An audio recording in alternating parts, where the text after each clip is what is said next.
everybody, and welcome to the 2015 Resolve to Get Organized Challenge. It's our first challenge of the year. It's so much fun. Everybody's all fired up, right? January is the big month to set goals and make resolutions and get things done. And that's what we're going to do here. I have to change my screen here. I'm watching myself out of the corner of my eye, and it's very distracting. Sorry for that. Okay, let's see. So welcome those of you that are new. Welcome back to those of you who have, sorry, I'm not really set up. I'm kind of goofing off this morning, who have participated before. And I was reading some of the posts, so I know there are lots of first-timers out there today and lots of people doing a repeat business. So welcome back, all of you. If you are new to the Get Organized Challenge, I will just tell you quickly how it works. You're watching me live over the internet, obviously, or maybe you're listening to a recorded version later in the day.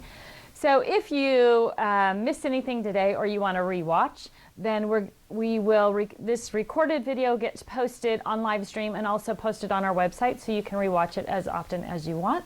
You can share it with your friends, whatever you want to do. Turn it on in the background while you're working away. On live stream, there's a little chat box going on, so if you have questions, you can ask a question right there on that chat box. If you start your question with the word question in all caps, then Karen, who's monitoring the broadcast, knows to watch for those questions, because sometimes there's just a lot of comments and chatter going on. She'll do her best to answer those questions, as will other people who've participated in previous challenges. If she can't answer the question, then she will, or no one can answer the question, she'll bring the question up at the end of the challenge. So a little side note to what happens at the end of the challenge, depending on where you are in the world, you're somewhere between 30 seconds and 2 minutes behind me. So if your question doesn't get answered because of that time delay, you can check our Facebook page or email us at customerservice@thescraprack.com and ask that same question, or you can do it on Facebook. So as we go through the challenges, every week we give away a prize. We give away a prize based on your progress post. So if you want to participate in the drawing, you just have to put a progress post up on Facebook. And again, if you start your post with progress post, then Karen knows to pull that post down or not pull it down, but make a note of that post and enter your name in the drawing. And so then we're going to give away a gift certificate every week. So it's kind of fun. You don't have to have accomplished the entire challenge to put up a progress post or be in the drawing. You just have to tell us what you've done this week and that you are making progress and you're staying the course. So I think that answers all the basic questions for those of you who are new to live stream. So again, welcome everybody, and thanks for joining me this morning. I'm going to start this session off with my little mantra, which is plan your work, work your plan. And for those of you who've joined me before, you know we always have some little saying that's going on here at the office, and that is my current saying. It's not a new one, but it's solid, and it's sort of a baseline for me. So I've just put a little sticky note up over my desk that reminds me that if I plan my work my plan, everything works out the way it's supposed to. So I'm going to encourage all of you to plan your work and work your plan as we go through this Get Organized Challenge. All right, so for those of you who don't know me, let me just tell you quickly who I am. I am what my mother kindly called organized by birth. Everybody else has other terminology for that. I was never a craft girl, a hobby girl, an art girl. I didn't like any of that stuff. My mother was a professional artist, and so even through grade school, she did my grade school art projects. And when I got into high school, she made my student council posters and all that kind of stuff. I had no interest in it. Well, one day I get a phone call from my sister, and she says, hey, I'm having a party on Friday. Do you want to come? And I say, oh, that sounds great. I love a party. I'll be there. She says, perfect. Bring 5 pictures. Be at my house at 6 o'clock. And she hangs up the phone. And I think, well, that's odd. What does she need pictures for? So I call her back, pumping her for information about the pictures. And she says, I'm not going to tell you. Just bring 5 pictures, all from the same event. Be at my house. So no, I'm not interested. I don't know what you're doing, but it doesn't sound like fun. I don't want to spend Friday night, playing some picture game or whatever. Well, finally, she tells me what it is. And it is a Creative Memories event, right? And so I doubled down on I'm not coming. I don't like crafts. I'm not a craft girl. I don't have any problem shopping, and I have lots of crafty friends. Send me the catalog and I will be more than happy to shop and support your home party, but I'm not a crafty girl. So she drops the hammer on me and says, hey, not only am I your older sister, I'm your bigger sister, and you need to be at my house for this party. So I show up there like a teenage girl with a bad attitude, right? Arms crossed, head shake, eye roll, throw my pictures on the table. Well, she hands me a glass of wine. Things get a little bit better right there, okay? I'll admit it. But a half an hour later, I am a scrapbooking goddess, right? I have that big white layout. You know it. If you got hooked in with the Creative Memories bug, you made that big white layout. 2 triangles of colored paper, heart-shaped pictures, star-shaped pictures. Heck, I was so good with decorative edge scissors, I was thinking about cutting my own hair. I am not kidding you, ladies. But this is something I finally realized, wow, this is a craft thing I can do, an art thing that I'm good at. I love this. I say to the rep, what do I have? What do I need? Is there anything out in your car? Do you need to run home and get stuff? Because I have to have it all, and I have to have it all right now, right? I'm sure there's a few of you out there who have that exact same experience, and going home from that very first event, I had too much stuff. I was overwhelmed already, right? I bought everything that rep had. I was going to do scrapbooks for my mom and the grandparents of my kids and myself and the kids. There's stuff everywhere. I had huge amounts of stuff already. I was overwhelmed with how much stuff I had, but that didn't slow me down from going to the local scrapbook store the very next weekend and getting more stuff. So I was overwhelmed from the very beginning. And at that point, I was a dining room table scrapper. So it was total mayhem. And when you're a little bit OCD, things like scrapbooking supplies all over your house can make you totally crazy. So I had to figure out a way to get all my stuff organized, to be able to work at the dining room table and be a mom to 2 little guys and all that other stuff, and enjoy it while I was doing it. And that's sort of how this class was born. So welcome to my madness. Welcome to my little bit of obsessive compulsive behavior over getting and staying organized. Welcome to my world. I'm so glad that you dropped by today.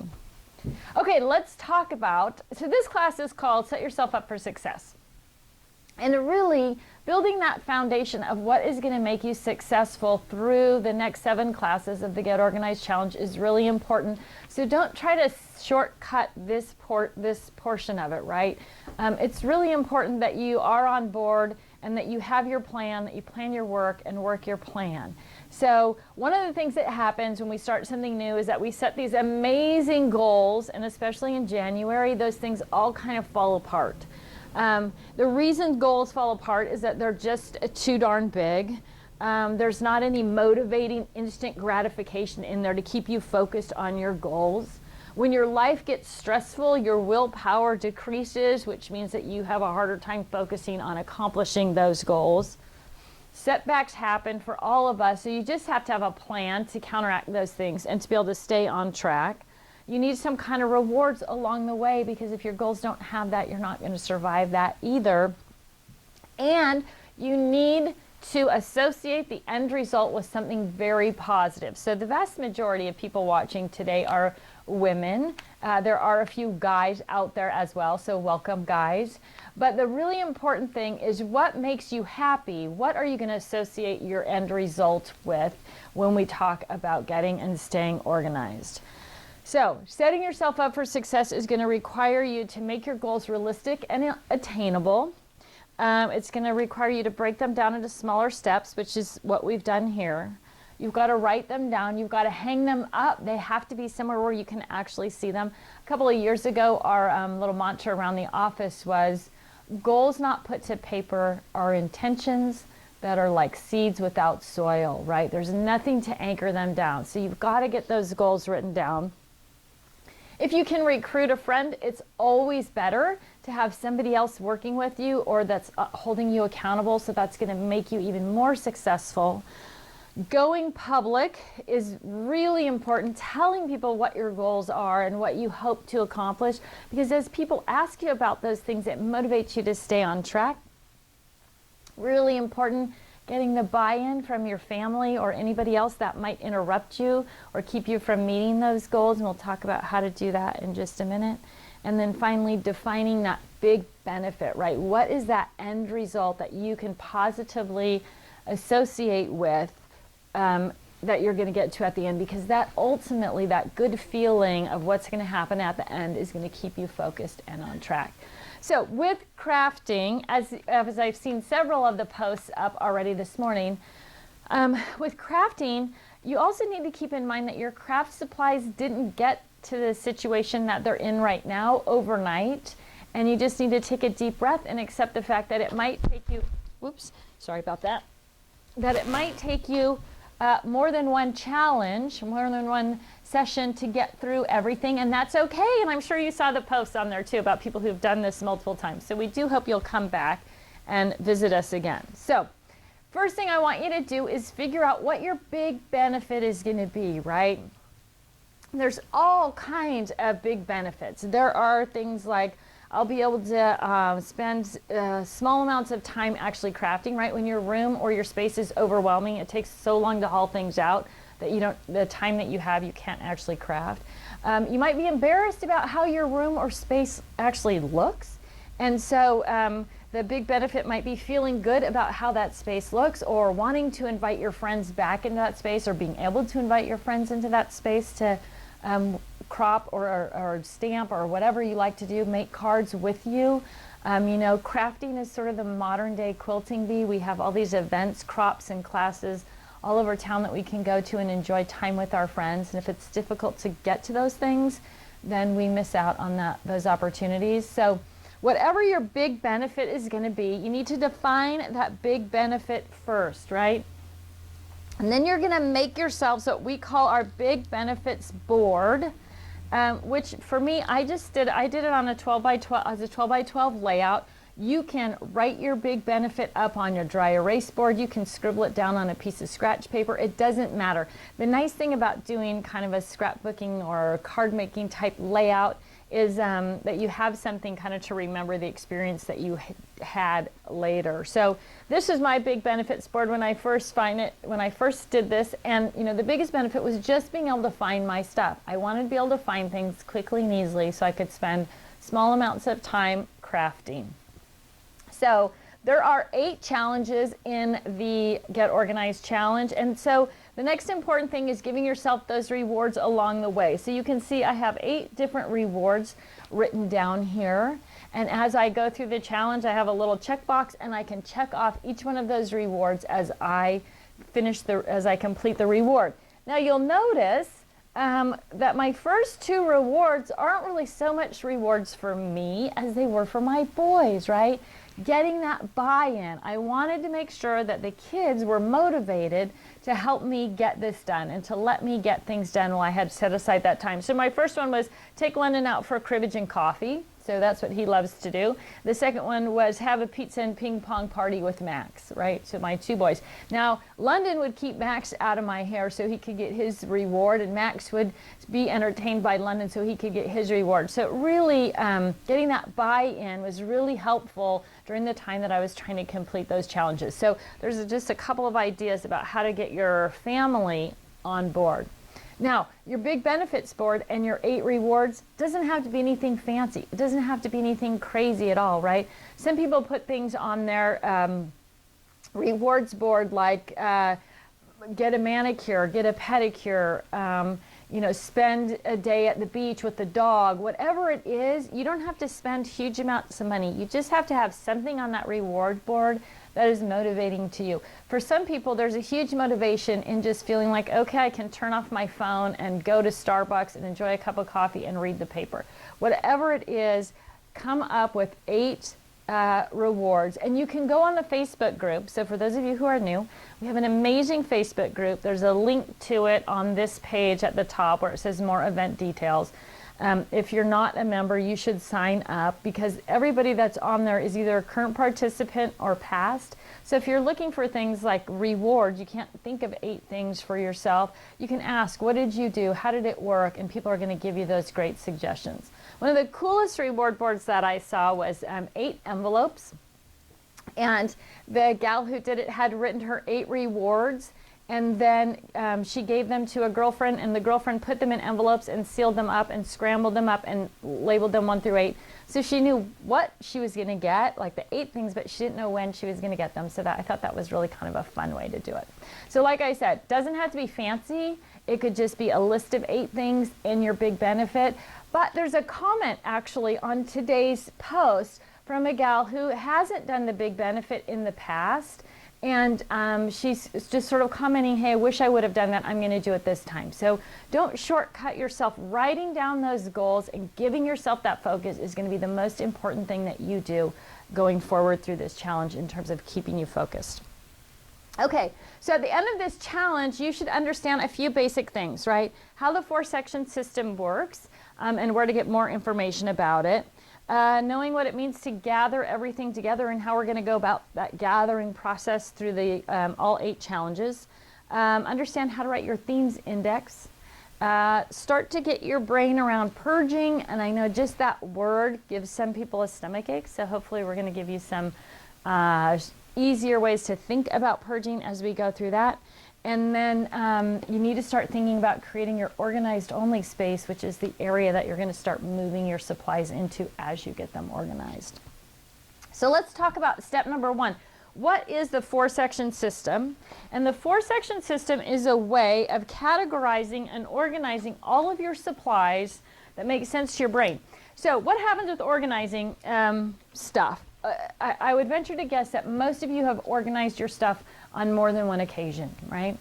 And what happens with organizing plans is that they don't consider sort of the whole piece of organization, right? So if you look up the word organized, it means something like putting together into a structured, functional whole, right? Taking all the pieces and bringing them together.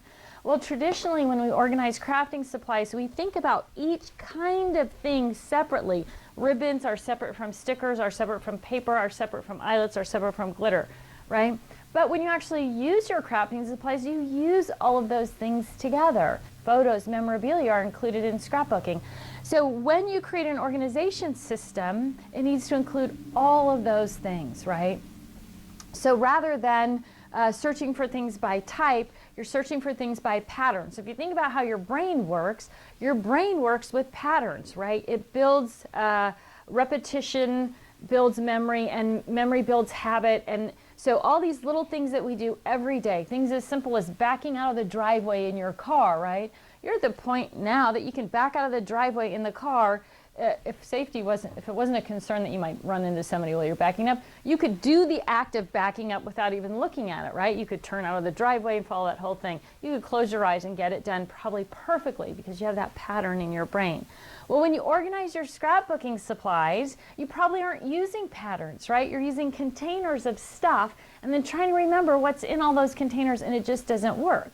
So the reason the 4-section system works is because the 4-section system is built on patterns. We're combining our things together. That combine and conquer thought process is what we're after. So we're working in 4 major categories. And the first one is letters, numbers, and punctuation marks, right? So anything that's alphanumeric. Second section is themes A to Z, and these are all the things that you scrapbook about organized alphabetically. Third section is the calendar year, so that's all of your holiday and seasonal materials. And the 4th section is the rainbow, and this is where you group everything together by color. It doesn't fit into one of the first 3 categories. So if you think about those patterns, those things are well established in your brain. You don't have to guess at what that means, calendar year or theme or rainbow, you know, right? So you've already got this huge head start over trying to dream up something totally from scratch. So let me just show you what that 4-section system looks like. So this is a scrap rack that I'm demoing this to you in. This is a product that we make. Lots of you have seen it. If you've never seen it before, what it does is take all those supplies and put them right out at your fingertips. So first section is alphabets and numbers. So anything that's letter, number, or punctuation mark and not theme specific is going to go in this first category. So I even have things in here like journaling templates, right? Because that relates to the written word, and these are letters. Letters make words. That's how my brain works. But things like these types of templates, once you buy them, it's so easy to lose them. They're thin, they're small, they're going to disappear in a drawer somewhere. You want to incorporate those things right into your 4-section system as well. Okay, so keep your mind open to what might fit in there. But anything that's a letter, number, or punctuation mark, not theme specific. So these are all stencils. They're kind of hard to see in these pages. But it doesn't matter what it is, big and bulky, flat, totally irrelevant what it is. If it's alphanumeric and not theme specific, it's going to go in that first section. Your second section is themes and sentiments, A to Z. So these are all the things that you scrapbook about organized alphabetically. Baby, birthday, beach, whatever it is, you'll see. So you can just go right to that section. If you need something for beach, boom, you flip to B, beach, or B, birthday, and you see everything that you've got. Section 2. Section 3 is the calendar year. So that's all of your holiday and seasonal materials grouped together, right? You can go winter, spring, summer, fall. You can go month to month, January, February, March, whatever is going to work for you. But you want to get all of those things together in one place. Now, one of the questions I regularly get asked about the calendar year is, why do I need the calendar year? Why can't I put Easter under E and Christmas under C and Thanksgiving under T and get rid of the calendar year altogether? The reason is you want to keep things together that you use together, right? So if you put Thanksgiving under T and Halloween under H and fall under F, all of those categories are going to have pumpkins and cornucopia and leaves and black cats and all those things that might cross over together.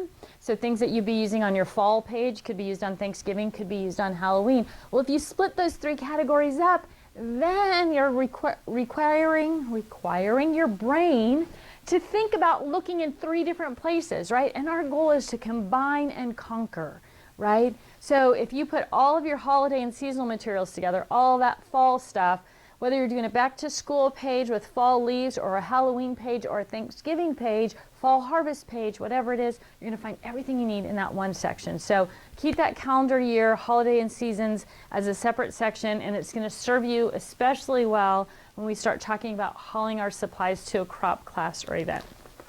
All right, section 4 is the rainbow. And the rainbow, we have this little saying here at the scrap rack, don't fear the rainbow, right? The rainbow, people freak out about the rainbow. They freak out about putting their flowers with their glitter, with their beads, with their eyelets, because for years we've been told flowers go in a jar, beads go in a box, you know, ribbon goes here, this goes there. Well, if you separate all that stuff out around your room, then you have to remember everything you've got and where it is, right? So if you need a red brad, you have to think to yourself, do I have red brads?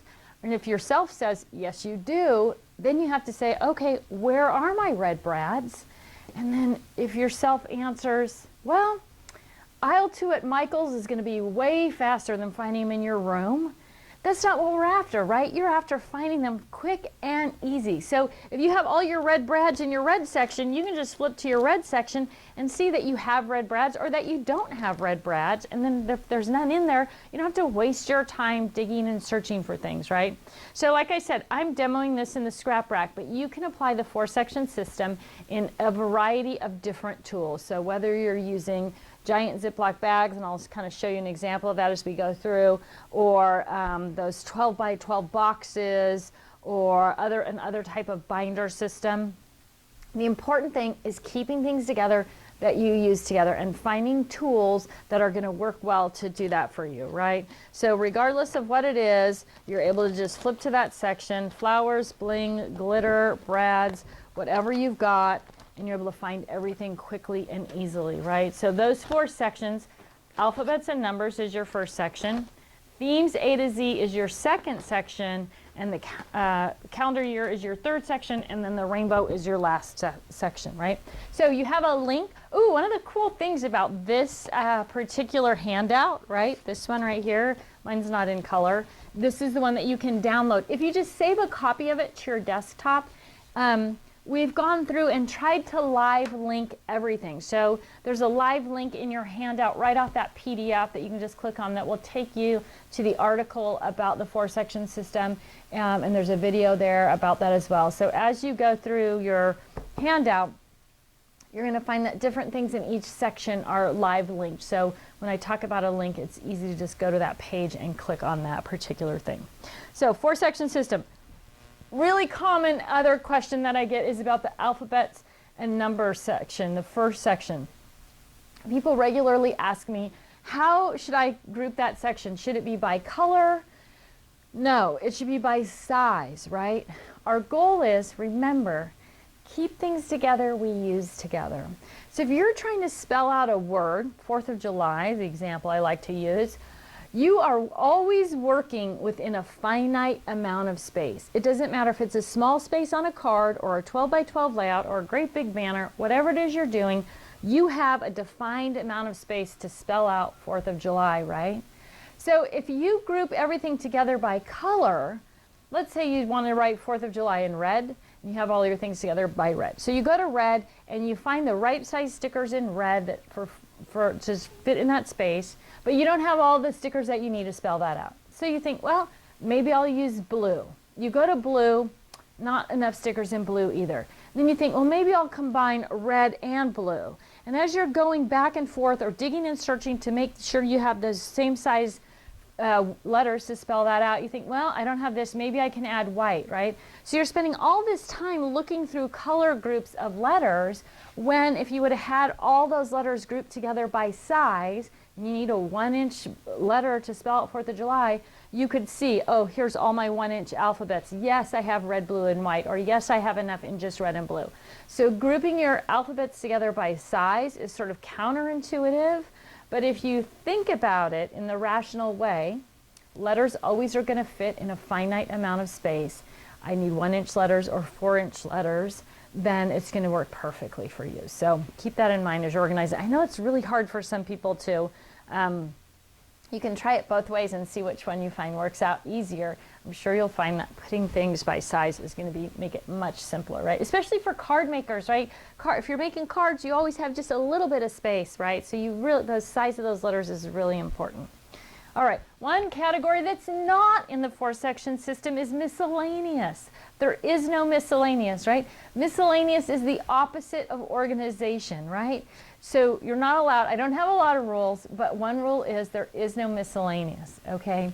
So one of the things that happens with miscellaneous, why we create a miscellaneous category, and I'm kind of jumping ahead a little bit here, is because our brains are exhausted. And so instead of wanting to make one more decision about that sticker or that die cut as we're sorting through things, your brain goes, oh, just put it in miscellaneous, right? So if that happens to you, that's a sign that you need to take a break and that your brain is sort of drained of energy. There's an amazing book out called The Willpower Instinct by a PhD from Stanford. Her name is Kelly McGonigal. I'll put a link up on the Facebook page. But it talks about willpower and how you have a finite amount of willpower, and when it's depleted, the decision-making process just falls apart, right? Because you're exhausted. So keep that in mind as you're going through. When you're not feeling like you can make fast, good decisions about organizing your supplies, it's time to take a break. Go for a walk, have a cup of coffee, margarita, whatever it is that makes you happy. All right, so your first step is to learn and understand the 4-section system. Your second step is to write your themes and sentiments index, right? So if you're a card maker, you have sentiments kind of, we tend to think of those as a separate thing, but I'm really going to encourage you to put all of your things together. Scrapbooking supplies for happy birthday, card making supplies for happy birthday, mixed media supplies for birthday, they're all the same and they can all be used in all these different platforms, collage supplies, whatever it is. By having them all together, you're going to get the most use out of all of those different things. So try to combine on your themes and combine on your supplies as well. All right, so themes and sentiments index, all the things that you craft about, organized alphabetically, A through Z. So baby, birthday, beach, bath time, travel, pets, whatever it is, all of these things are going to fall into that themes and sentiments category. Now remember, you have the calendar year, so Christmas, Halloween, spring, winter, those are calendar year categories, not themes and sentiments categories. One of the nice things about the Get Organized Challenge group is, again, going back to the same with the big benefits board, is that a lot of people who are doing the challenge for the second or third time, they've already done their themes and sentiments list. So if you need kind of a jumping off point of creating that list, there are lists already posted on the Get Organized Challenge page on Facebook. I also think there's a live link in your handout to kind of a sample themes and sentiments list as well. Now remember, you want to keep things together that you would use together. So if you have a couple of different categories, let's use sports for example, you might have football, baseball, soccer, tennis. Well, rather than putting those all as individual categories, it's going to be best to put them all under sports and then divide them up within your sports category, right? Because things that might be, if you have a soccer collection and there's banners that say "Go Team" and "We love our coach, we're number one," and a trophy, those things can work in any sport. And if you have them separated out by just soccer, then you're not going to see them when you're working on tennis pages or football or whatever else you've got going on. Football, go Seahawks, woo! All right, just a little heads up for you, those of you that are new, and I'm not saying it's going to happen this week or not, but if I recall, last year we did a little Go Seahawks special on Sunday, so you might keep your eyes open for that if you're in shopping mode on Sunday. All right, and maybe an even better little special if the Seahawks win, so go Seahawks. All right, there we go. It's my shameless plug for the Seahawks. All right, so themes and sentiments list. You're going to do that. You're going to put it in alphabetical order. If you do it on your computer, that's good because it's easy to rearrange and easy to plug things in. And then you're going to print that themes and sentiments list out because you're going to use it to guide you through the sorting and organizing process later. So, all right. Step number 3 is start to gather your things together, right? If you have things stuffed in the front hall closet and in the trunk of your car and under the desk or wherever they might be, you want to bring those things together and just get them all in the same room or space. Okay, let me kind of backtrack a little bit, right? I usually give my room or space lecture at the beginning of the challenge, but we all have different room for crafting and different space for crafting, and some of us have a whole room. I know there's one gal on board today who has 2 rooms that she's working on. Lucky, lucky girl. Some of us, though, craft out of a rolling tote or a Rubbermaid tote of things that are stuffed into the closet, right? So when I talk about your room or space, I'm talking about any and all of those options. So don't think that when I say your room that you don't have a room so you can't participate. If your room is the room within a Rubbermaid tote, you can apply these same principles and concepts to that Rubbermaid tote as someone's applying to their room. So don't feel like the room part is the relative part. Okay, so you're going to gather everything together, whether you're going to put it all in that closet or it's all going in the corner of your craft room or wherever you have anything that you have odd floating around the house, you want to bring it together in that space. And I'm assuming that as you go through the process, you're going to find things stashed all around or things that didn't quite get put away or whatever.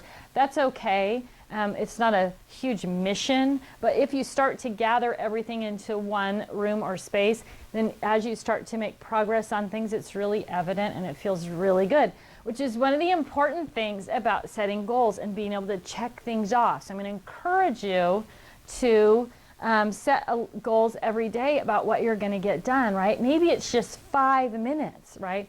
Work on organizing my scrapbook room for 5 minutes.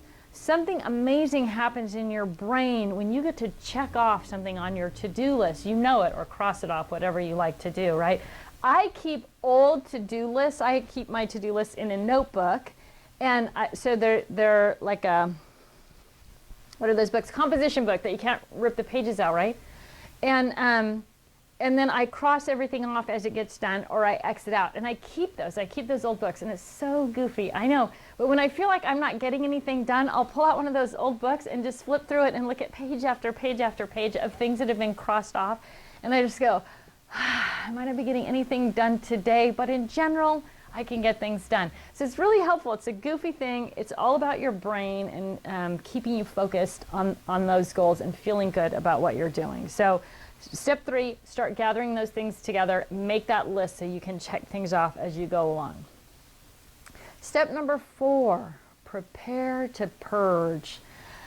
Now, there is a podcast on our website. It's under the audio video. We've just remodeled the website, so I'm not exactly sure where it is, but we'll put a link up. There's probably a live link to it in your handout too. We always make it free during this first week of the Get Organized Challenge. So if you're somebody who kind of struggles with the whole concept of purging, or you need a little bit more motivation or inspiration, I hope you'll take a few minutes and download that podcast and just listen to it in your free time, and hopefully it'll give you some sort of strategies for how to purge things out of your system or out of your room or space or whatever it is.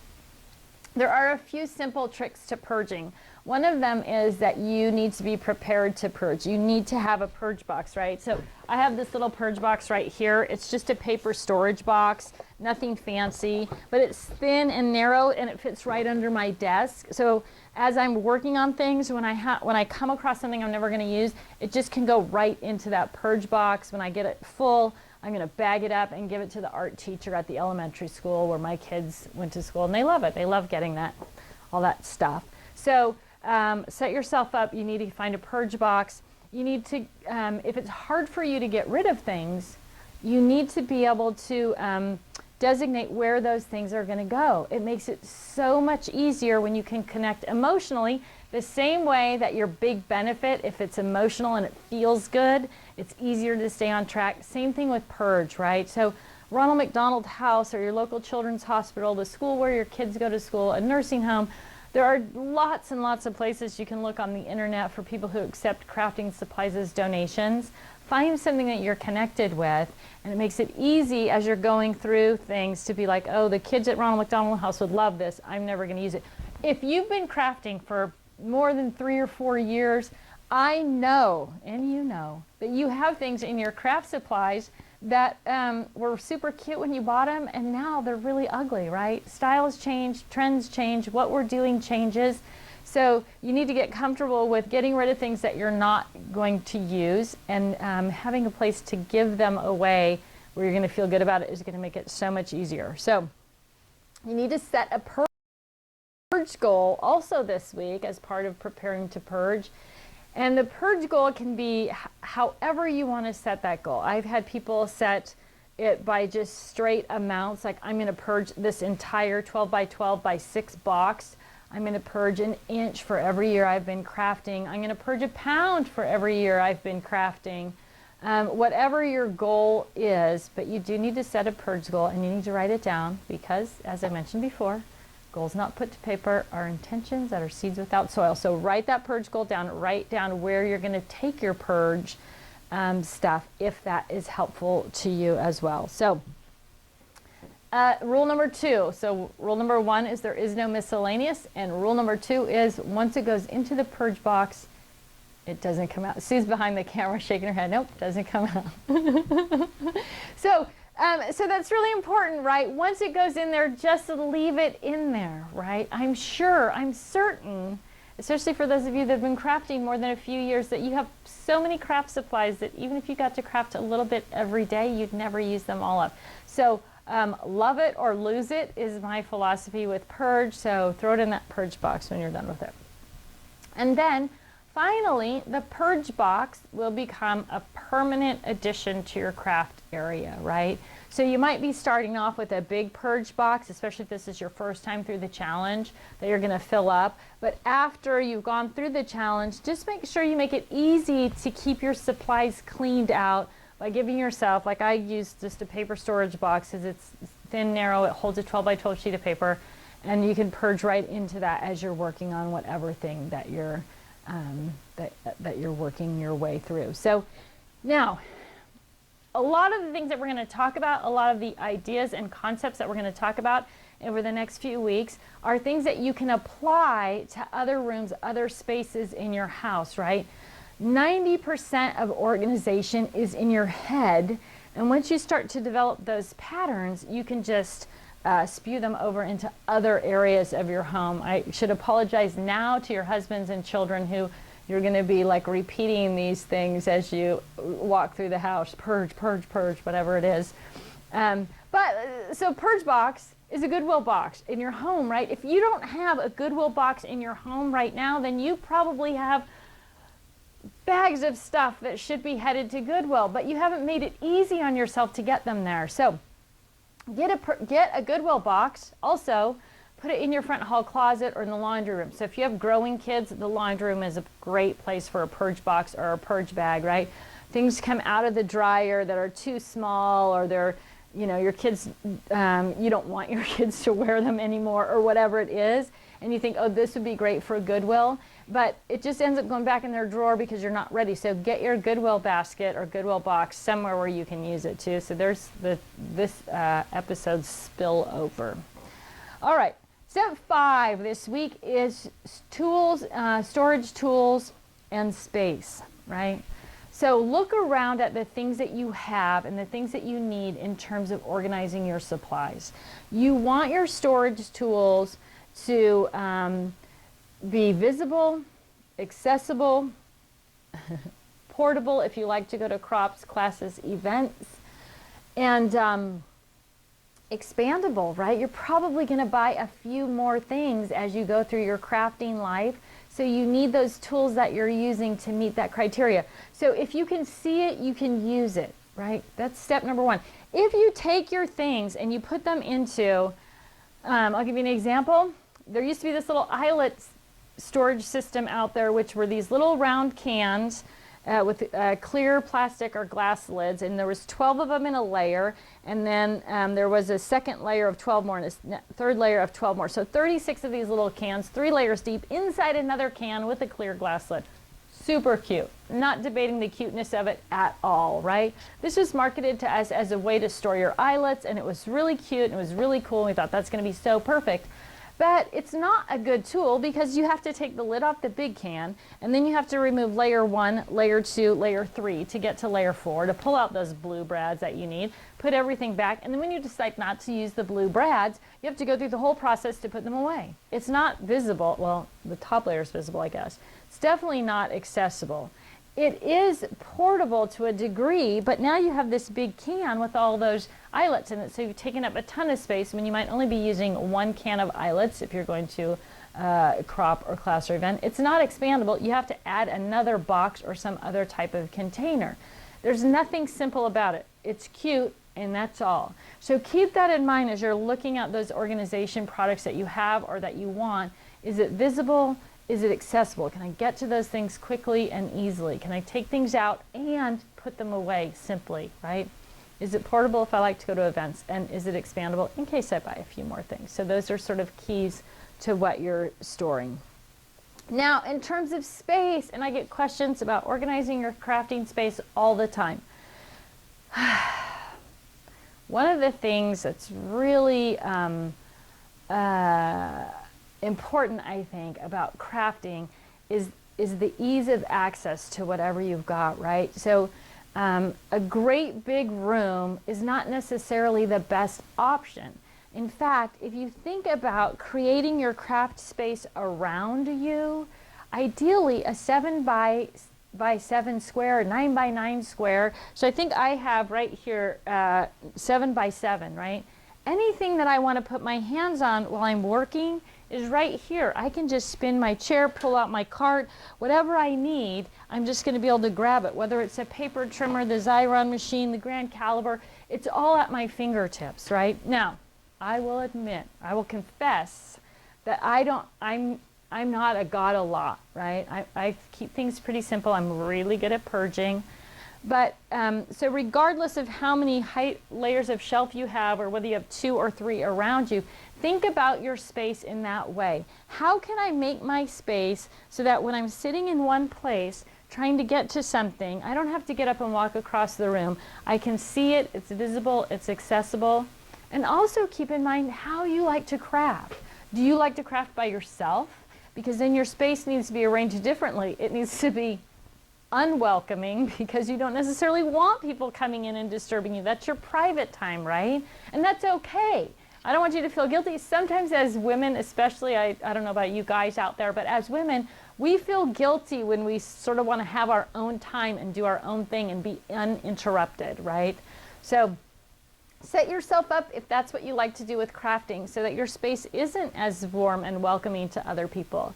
Now there's a whole another group of crafters who one of the reasons they craft is because they want to have their friends around. They want to be social while they're crafting, whether that's with your mom, your sister, your girlfriends, or your kids, right? So think about your space in that way too. Could someone else work in this space and get to things quickly and easily as well? So before you start rearranging or reinventing your space, think about what kind of crafter you are and whether or not you want to have people involved in your crafting as well. So that's step number 5.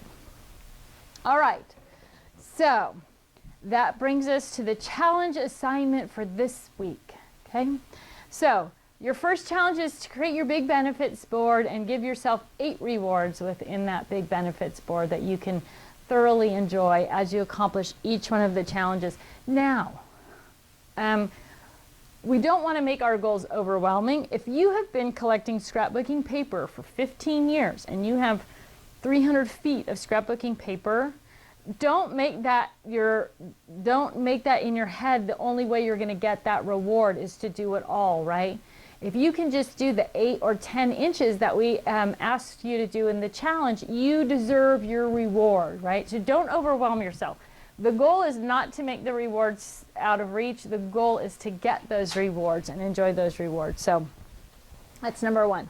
Number 2 on your challenge list this week is to read the 4-section system article on the website and watch the video if that is helpful to you. Now, Karen just handed me some questions that have gone unanswered, and I just want to tell you how much I love Karen and what a great customer service person she is, and a really good friend because she knows that I regularly don't have my reading glasses, and so she printed out the question list in about 30-point font for me. So thank you, Karen. All right, Vilna says, when will you be on HSN? Which products will HSN carry, and will you have a Today's Special? We will be on HSN in March. We don't have a date yet. For those of you who are on the West Coast, you're probably totally familiar with what's happening in our ports here. We're having a union slowdown. And so generally when something leaves a container overseas, it arrives here in our warehouse somewhere between 13 and 16 days from the time it's left overseas. Right now, it's taking closer to 50 days for us to get something here because of the slowdown. So we were supposed to be on in January. We will be on in March. They have a few different crafting days in March and a few different crafting shows in March, so we're not sure what days we will be on. We will have the new Ditto tool organizer, the metal made, which is the metal cart and the desk organizers. We'll have the easy to organize system. And you can see all these things on our website. I'm sorry I don't have them here, but they're all on the website on the new products page. We'll have a scrap rack kit on there. Am I missing anything, Sue? They do have a lot of our products on their website already, just kind of our basic stuff. So some of that stuff's on their website. But so watch for those dates to come out in March. As soon as we get a commitment from HSN, well, I guess from the port that we're going to have product, and from HSN, then HSN will assign us our date, and then we'll be on. So I hope all of you will tune in and visit with me when we're on HSN. Emily says, what year or when did Tiffany do her first organizing class? I did my first organizing class a long time ago. I didn't think anybody would come to an organizing class. And I was doing shows with my sister. We had already started the scrap rack business, and we were doing consumer shows around the country, and they teach classes there. And my sister said to me, you should teach an organization class. And I said, nobody's going to come to organization class, right? Because for me, it's super easy, right? I can't do math or speak a foreign language, or, I'm not a great athlete. My one little niche talent is that my brain organizes everything. The glove box of my car, the way my shoes are organized, whatever. So I just assume everybody's that way. I remember my sister saying to me, look at your craft area, look at my craft area. Some of us need an organizing class, right? And so that's what kind of started it. And it was probably 10 years ago. And then we mostly did them at the trade shows. We've been doing stuff over the internet. We used to do webinars before we could do live stream where we could do video, and then it was just like you just saw my computer and the PowerPoint slides on my computer. In 2011, which is why the Get Organized Challenge Group is called the 2011 Get Organized Challenge Group, because I thought I would just do it one time, and then it's just turned out to be so much fun, and we've just had such a great group of people involved in it. It just keeps going and going, but that's why it's the 2011. So we've been doing live stream, I think, for a year or maybe a year and a half since we found the live stream option. Linda says, I hear Tiffany's going to be on HSN in February. Oh, we already kind of, wait, and we are going to get some discounts if we wait. I need a lot. Linda wants to know about the discounts. I don't know what HSN is going to do. So HSN chooses their own like discount structure or whatever. So I don't know what their pricing is going to be. I know that they are going to bundle some things together where you get like the double-sided stamp bag. They're going to be in a set of 3 through HSN. So I'm sure the reason they're bundling them is so that they can offer a special price on those things. So I won't really know what the discount structure is going to be on HSN. I might know just before the show starts. They may tell us what they're going to do, and then we can post that on Facebook and on our send out an email about it. But I don't really know. But I think it's a safe assumption that they're going to have some sort of special value. We are not the TSV, the Today's Special Value, anytime in March that I'm aware of, and I know that's always their smoking deal. But if we do well on the show and everything goes well, then they'll invite us back, and then maybe they'll give us a TSV, and that'll be fun for everyone. So, and that says, where do tags go? They are blank, die cuts and cutouts. So they're going to go in whatever theme or category they fit best, or they're going to go in rainbow. So if you have tags that are just tags, I'll just pull it out, Sue. I know exactly where I'm going. That are just plain tags, right? So this is just a plain green tag. It doesn't scream out any holiday or event. So this is just in green.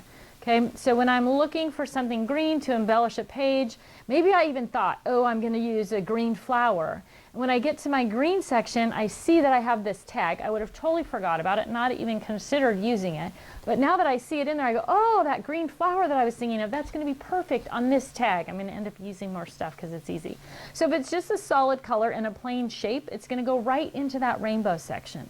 Now, if this tag was shaped like a shamrock, that's going to scream out to me St. Patrick's Day. So then I'm going to put that green shamrock tag in March or spring, depending. Now, when you organize your calendar year, it's going to be a little bit different for everybody depending on where you are in your life, right? So when my kids were little, my calendar year was month to month, because when you have little kids in grade school, they're always doing something, right? January is a big winter thing, and February is Valentine's Day, and then March they have St. Patrick's Day, and then they have Easter stuff. So there's a lot of things going on throughout the year when you have little kids. And then as your kids get older, there really isn't that much stuff going on, right? They go back to school in the fall, but they certainly don't want you following around their high school campuses taking pictures and making notes. There's Christmas. There's maybe Mother's Day, maybe 4th of July, right? But there's not a lot. So when my kids got older, my calendar year changed from January every month, and then it transitioned to where it was January through June, one chunk, and then it was a category called summer, which for those of you who already know, I live in the Pacific Northwest, and sometimes we don't even have summer, but it's there. It's a fantasy section. I think some years last summer it was totally a reality. We had an amazing summer. And then I had September, October, November, December all split up into individual months because there was still a lot of things going on for the kids. And now I just have winter, spring, summer, fall. So that's another amazing thing about the 4-section system, is that it's going to change, grow, change, morph with what's going on in your world, but you don't have to reinvent things, right? You don't have to create whole new organization systems. You simply go from individual months to seasons as you pare down and change your thing. Same thing with the theme section, right? So when your kids are little, the themes are different, right? So my boys were little, I had a category called cars, trucks, and things that go, right? I had something called outer space because I have boys and they were into that. So I had all these like space themed things or whatever. And then as your kids get older and things, those kind of things sort of evaporate and you just are focused on, you know, different things that you're doing, woo, all by yourself or, you know, with your partner or whatever, as the kids kind of grow up and move on and they don't want to be scrapbooked about anymore, right? So it's a little bit of a sad day when they're not excited about that. So there's the long answer to what do I do with my text. All right, Christy says, what about multicolored flower paper? Oh, paper. Next week we're going to do the whole class is just on paper, right? So we'll go through paper detail by detail. But I'll tell you that when you look at something like multicolored paper, you bought that paper for a reason. No, maybe you didn't, probably not. Right? Paper is one of those things. But if you bought that paper for a reason, that is going to be the first thing that you consider when you sort that paper. So if you bought multicolored flowered paper to go with your, I don't know, your daughter's ballet recital costumes, whatever it was, then you're going to put that where you're going to use it. Keep things together, you're going to use together, right? It matched the costumes for the dance recital, so it's going to go in ballet with all the rest of that stuff. Right? If you just bought it because it was pretty or because you loved the purple flowers in it, that's probably where you're going to use it, right? The most dominant color is where I would file that in. If you can't make a decision about it, then you can have a section in your back of your rainbow called rainbow where you can't pick a color, you just have things, and then within that section then you're going to group by, is it distressed, is it dots, is it stripes or plaids or florals or whatever it is. And the beautiful thing about paper once you get it grouped together that way, especially if you're using vertical storage, is that you can just kind of thumb through that whole stack and you're going to, when you're looking for floral paper as a background or as a trim, you're going to see that as it goes flipping by and you're going to pull it out and you're going to use it. So we're going to talk a lot about paper next week and we'll cover that in a little bit more depth. So I hope that helps for the moment. Is there a section for cute things? Sure. Here's the other thing, right? You need to store things the way you think about things, right? So some people don't think about this is a cute thing, right? Let's say it's a bunny, right? Some people look at the bunny and they go, this is a bunny. Bunnies make me think about Easter. If I ever needed a bunny, I would think to go to Easter, so I'm going to put it in Easter, right? But if you don't think that way, if you think like cute things, this is a cute thing, you might have a cute thing section. That would never work in my brain, but you have to think about how you think. And you have to think about a progression of thoughts, right? So like I just went through this thing with bunnies, right? I did it with the shamrock also, I guess, but this is a bunny. It might be a rabbit. It might be I don't know, whatever, cartoon or just an outline. But when you look at that bunny, if you think of bunnies as being in Easter, you're always going to go to Easter and look for bunnies, right? So even if you're working on a page that's, I don't know, happy to love you, I don't know, whatever it's going to be, right? And you think a bunny is what I want to put on here, then you're going to think, where would I have bunnies? Bunnies are for Easter, Easter's in spring, and you're going to make a logical progression to that, right? So if you said, oh, I'm going to put this under B for bunny, then you might never find it again because there is no system, there's no pattern, which we talked about in the beginning, for your brain to rely on for those things, right? So if you put the bunny under B for bunny, but everything else is grouped in Easter, or maybe you put all your rabbits, because you think of a bunny as a rabbit, into the zoo section or the pet section or the animal section, right? If you think, oh, a bunny, maybe I'll look under B, your brain is going to go, well, if it's not under B, where would it be next? And then it's going to take you to the next thing. So you can have any section that you want, but I would strongly encourage you to think about those lineal patterns in your brain. And do this, because that's how those brain patterns are built, right? They stack up in your brain. The more you do something, it builds layer after layer after layer of that connection in your brain. So I always think about that when I'm patterning. So keep that in mind. If you want to have a section called cute things, you can have a section called cute things, but I would imagine there's going to be all kinds of cute things, cute trucks and cute bunnies and cute kids and cute flowers and cute butterflies. So you might maybe want to, you could have cute spring things and cute fall things, but then again, you're dividing things up into those holidays and seasons, so you might as well put them in there. So, but you can have any category you want except miscellaneous. All right. What about multicolored flowers? Same thing with the paper, right? Most multicolored flowers have some sort of defining, like I have ones that are green and yellow, they're mostly yellow, blue and green, they're mostly blue. So they're in that section. One of the nice things about getting your stuff in together in the rainbow is if you have an orange flower with a yellow center, and you put it in the orange section, orange is right next to yellow, so you can flip through and see a variety of different flowers or what your options might be, rather than having to look in different places for those things. So if you have a multicolored flower that's truly multi, I'll give you another little tip about flowers that I learned from another person in one of my classes. She only bought white flowers because she could turn a white flower into any color that she wanted, right, with inks or dyes or whatever, or inks or pens or whatever she wanted to turn it into.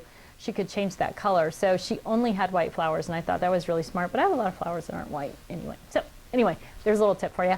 But so you can put those multicolored flowers in your rainbow section at the back with the multicolored paper as well. You can do it both ways. I would strongly encourage you to put it in the most dominant color. The more you see something, what happens when you come up with these catch-all sections like this rainbow section is you're more likely to be after something by color. We're going to talk about buying with intention, shopping with intention in another session.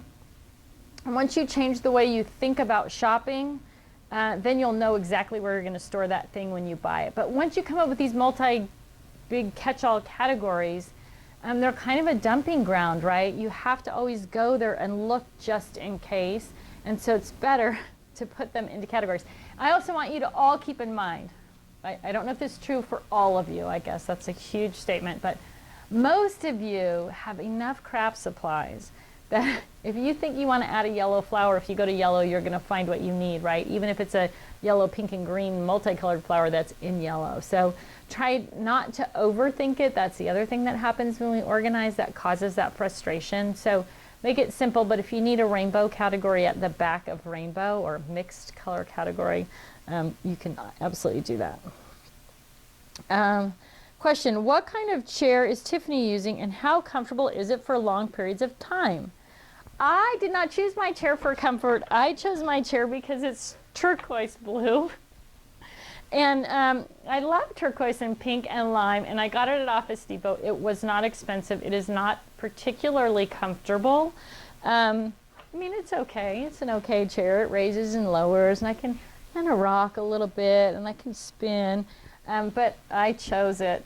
And we have the same ones downstairs. They come in pink and turquoise and lime green, and they're just fun and happy. And so we went with the cute factor on the chair rather than the actual function factor. But it's relatively comfortable. And it was, fairly inexpensive, but it's turquoise. And that was it for me, turquoise, pink, or lime. As you can tell if you've ever visited our website, we're kind of bright color girls here. Or if you've seen our warehouse, it's turquoise blue also. We'll put some pictures up of the warehouse if you haven't seen it. So, all right. So we were going through what you need to do this week's challenge. Big benefits board, 4-section system, create your themes and sentiments index, begin the gathering process, set your purge goals, evaluate your space and tools, join the group on Facebook, the 2011 Get Organized Challenge group. And again, there's a link to that right up in the top of the live stream page. Go public. Tell somebody what you're doing and encourage them to check in with you, and that'll keep you motivated and on track. And don't forget to post your progress posts so we know how we're doing and so you can get entered into the drawing for next week. which we'll do at the beginning of the challenge. Lastly, there were several comments on the board about people not getting email reminders. So some of that may have been reconciled just because a reminder goes out somewhere between 30 minutes and an hour before the challenge starts. But if you're not getting your email reminders, it is probably because we sent you something that said, do you really want to be part of this group? A spam opt-in thing, and it probably got dumped into your junk mail, right? And until you click back and say, yes, I want to do this, our email system won't let us email you because it thinks we're spamming you.